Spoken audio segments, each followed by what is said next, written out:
اللہ رب العزت کی حمد و ثنا کے بعد آقا نامدار مدینے کے تاجدار والی کون مقام حضرت محمد مصطفیٰ صلی اللہ علیہ وآلہ وسلم کی خدمت اقدس میں ہدیہ درود و سلام کا نذرانہ پیش کرنے کے بعد میں نے آپ لوگوں کے سامنے جو آیات کریمہ پڑھنے کا شرف حاصل کیا ہے اس میں اللہ رب العزت کی ذات ارشاد فرما رہی ہے کہ ان اللہ و ملائکتہ یصلون علی النبی یا ایھا الذین آمنوا صلوا علیہ وسلموا تسلیما۔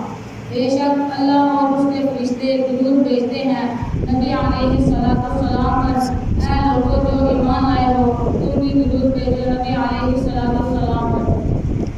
حضرت عبداللہ بن عمر رضی اللہ تعالیٰ عنہ سے روایت ہے کہ حضور صلی اللہ علیہ وآلہ وسلم نے فرمایا کہ قیامت کے دن حضرت آدم علیہ السلام سبز لباس پہن کر آسمان کے قریب کھڑے ہوں گے اور اپنی اولاد کو دیکھ رہے ہوں گے کہ کون آج جنت میں جاتا ہے اور کون جہنم میں۔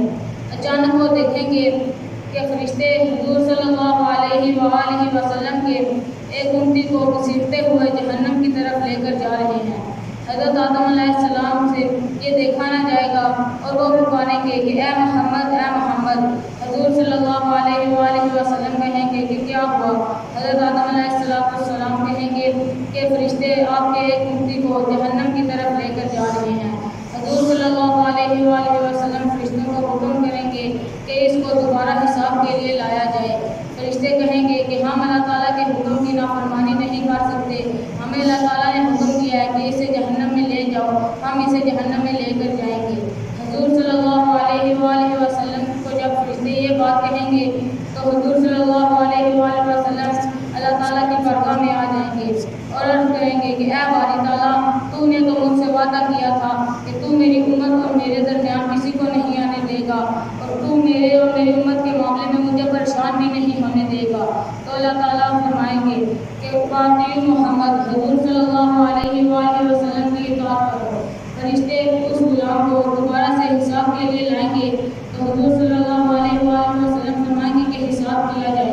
جب اس کے نامہ اعمال کو دوبارہ سے تولا جائے گا تو گناہ زیادہ اور نیکیاں کم ہو جائیں گی۔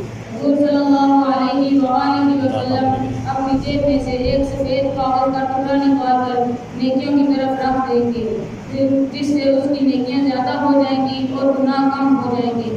پھر وہ شخص عرض کرے گا کہ اے خوبصورت زلفوں والے، اے خوبصورت چہرے والے، اے خوبصورت اخلاق والے، تم کون ہو جس نے آج مجھے افراتفری کے عالم میں جہنم کی آگ میں سے بچا لیا؟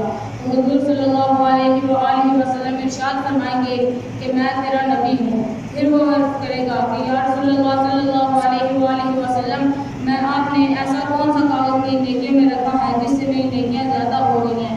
حضور صلی اللہ علیہ وآلہ وسلم فرمائیں گے کہ تم نے دنیا میں رہ کے میرے اوپر ایک مرتبہ درود و سلام کا نذرانہ پڑھا تھا، یہ وہی درود و سلام ہے جس نے آج تمہیں جہنم